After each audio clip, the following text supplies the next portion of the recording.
অংগনবাড়ী কৰ্মী সহায়িকা সন্থাৰ পৰা দীৰ্ঘদিন ধৰি আমাৰ চাকৰি স্থায়ীকৰণ, পদোন্নতি, মূল্য মাননি বৃদ্ধি আৰু অৱসৰকালীনৰ বহু দাবীসমূহ উত্থাপন কৰি আহিছোঁ।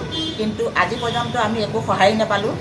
আগন্তুক আমি সঞ্চালক মহোদয়ৰ লগতো আমি বহু বৈঠকত বহিছোঁ, তেতিয়াও আমি কোনো ধৰণৰ সহায় নাপালোঁ। আমাৰ মন্ত্ৰী মহোদয় তেখেতেও আমাক সহায় দিছিলে, আজিলৈকে আমি একো সহায় নাপালোঁ। যোৱা 7 তাৰিখে আমাৰ মুখ্যমন্ত্ৰী ডাঙৰীয়াৰ লগত আমি সাক্ষাৎ কৰোঁ। সাক্ষাৎ কৰোঁতে আমাৰ বিভিন্ন ধৰণৰ দাবীসমূহ আমি দাঙি ধৰিছোঁ মুখ্যমন্ত্ৰীৰ ওচৰত। কিন্তু মুখ্যমন্ত্ৰীয়ে আমাক দুৰ্গা পূজাৰ আগে পিছে কিবা এটা ভাল খবৰ দিম বুলি পেলাই আশ্বাস দিছে। সঞ্চালক মহোদয়ৰ লগত আৰু আমাৰ মন্ত্ৰী মহোদয়ৰ লগত তেখেতে বহিব, আমাকো মিলিত কৰিম বুলি আশ্বাস দিছে। কিন্তু আমি দুৰ্গা পূজালৈকে বাট চাম যে আমাৰ তেনেকুৱা ভাল খবৰ যদি নাপাওঁ, পিছত আমি বেলেগ বিহিত ব্যৱস্থা ল'ম বুলি আমি আলোচনা কৰিছোঁ। কিন্তু আমাৰ আজি পৰ্যন্ত কিয় দাবীসমূহ মানি লোৱা নাই, সেইটোৱে আমি বৰ দুখিত। আমাৰ যেনেকুৱা কামৰ বোজা দিছে, আমি আমাৰ NRCৰ পৰা আদি কৰি BLৰ পৰা আদি কৰি এতিয়া যিটো পোষণ চলি আছে, এই পোষণত আমি যেনেধৰণৰ কাম কৰিব লাগে, 1 তাৰিখৰ পৰা 30 তাৰিখলৈকে আমাৰ পোষণ অভিযানৰ ওপৰত এনেকুৱা এটা পদক্ষেপ লৈছে যে আমি প্ৰতিদিনেই আমি পোষণৰ বিষয়ে কৰিব লাগিব। আমি তেনেধৰণে আমি কাম কৰি আছোঁ। তথাপি আমাক আজি পৰ্যন্ত কিয় চৰকাৰে আমাক মাহিয়াৰ চকুৰে চাইছে, সেইটো আমি বুজি নাপালোঁ। কিন্তু এতিয়া আমি গম পাইছোঁ যে আমাক মুখ্যমন্ত্ৰী ডাঙৰীয়াই যিটো আশ্বাস দিছে, এই আশ্বাসৰ ওপৰত আমি বহু আশাবাদী। আমি দুৰ্গা পূজাৰ পাছত বা আগত ভাল খবৰ এটা পাম বুলি আশাবাদী হৈ ৰৈছোঁ। আমি অসম অংগনবাড়ী কৰ্মী সহায়িকা সন্থাৰ তৰফৰ পৰা যোৱাকালি আমি মুখ্যমন্ত্ৰী মহোদয়ক লগ কৰিছিলোঁ।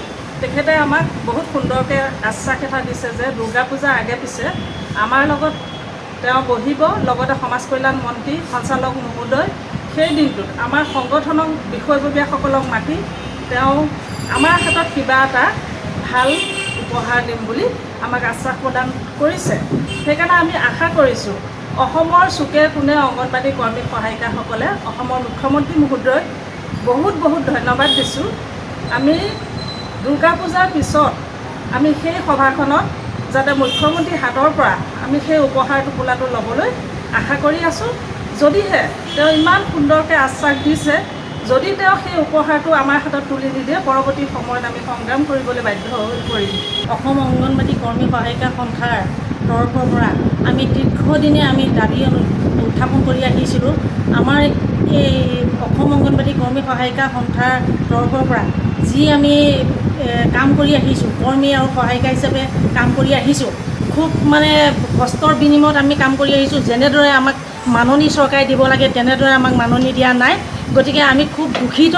এখন ঘৰ চলিবলৈ হ'লে যেনেদৰে পইচা দৰকাৰ হয়, ল'ৰা ছোৱালী পঢ়ুৱাবলৈ যেনেকুৱা কষ্ট হৈছে, টকা 6,500 টকাৰে আৰু 3,250 টকাৰে সহায়িকাৰ, গতিকে এই পইচাকেইটাই জানো এখন ঘৰ চলে?